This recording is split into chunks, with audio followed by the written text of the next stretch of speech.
Меня зовут Владимир Никифорович Мосов. Живу в деревне Сеп. Работаю в клубе методистом по прикладному искусству. Ну, бочку, наверное, первый раз видел я дома еще в детстве. В амбаре. Ну, там держали, потом в амбаре держали муку и зерна держали, зерно. Помню. А так еще что? Ну и еще маслобойка бочка. В каждом доме была маслобойка. Ариан сбивали, молоко сбивали, масло. Бочки делали в соседней деревне, обычно оттуда покупали. В своей деревне я не знаю никого, кто бочка была сделана своими руками. Я учился в Ижевске ПТУ на модельщика по деревянным моделям. Потом приехал, после армии не стал на завод поступать уже. Приехал в деревню, выучился на тракториста, работал трактористом, но встретил один мужик, он работал в колхозе, в столярке, у него не было помощника. Ну и пошел я работать к нему. Как-то он предложил мне: давай, говорит, попробуем, сделаем бочки мы с тобой. Когда-то, говорит, я делал их. Ну и попробовали мы. Первую бочку я сделал, маслобойку себе домой. Хорошо получилось. Мероприятие какое-то было в клубе. Надо было показывать наподобие аукциона базар. Базар был на сцене. Бочку маслобойку, новенькая она была. И там и продали они.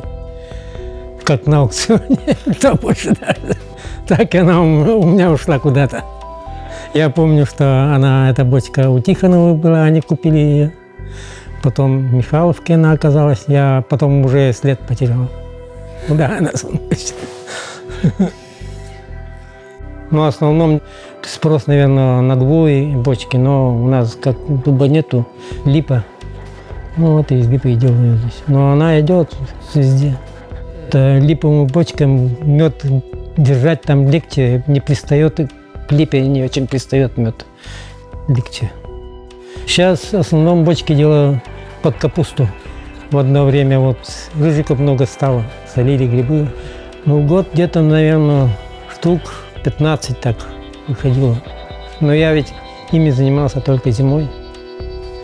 Потому что уже, если на улице все, уже погода восстанавливается, выходишь на улицу, все, там работа уже там идет.